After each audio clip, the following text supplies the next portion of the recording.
जदि आपको आमर यही घरोई उपचार वीडियो भल लगुए तेबे आम चैनल को सब्सक्राइब कर। प्रत्येक मनीष जीवन में किसी ना कि दुर्घटना घटी थाए, ताहा बाहर हो बा घरे हो, बड़ दुर्घटना हो बा छोट दुर्घटना हो, आमे बेले बेले जानीपारुना केतेबेले दुर्घटना आमर खूब निकट में होता है।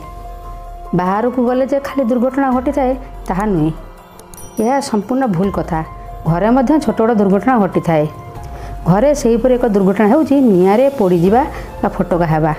महिला माने बेसी रोषेई कला बेले एभली समस्यार सम्मुखीन होइथांती, जेमिति कि प्रेसर कुकर फाटी गरम बांफ पड़ी फटका हुए, कड़ई रे तेल छणा होइथा खाद्य जो छाणिला बेले तेल पड़ी शरीर फटका होता है।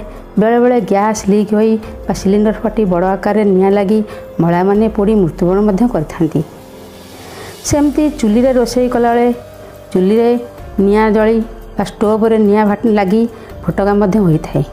जोपरी निआरे पोड़ी होई फटका घा हेले मेडिकल जीवा पूर्व जदि ताहार किछि घरोई उपचार करिबा चलतु से विषय जानिबा। शरीर जेकोसी स्थान पोड़ीगले से स्थान रे किरोसिन तेल लगई देबे। निआरे पोड़ी फुटका हेबा स्थान अत्यंत ज्वाला हुए, किरोसिन लगाइले से ज्वाला कमी जाए। नहले घरे बरफ थिले बरफ लगाइले ज्वाला कमिबो। जदि बरफ नथिबो आल्बेरा गछ पत्र रस संगे संगे लगाइले बहुत आराम लागिबो, कारण आल्बेरा बहुत बरफ भली ठंडा अटे। जदि आल्बेरा गछ नथिबो ताहले समस्त घरे आलू निश्चय थिबो।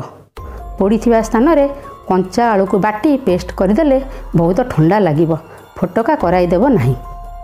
नहले घरे जदि महू थिबो सेही स्थान रे महू लगाइले पोड़ा ज्वाला कमी जिवो।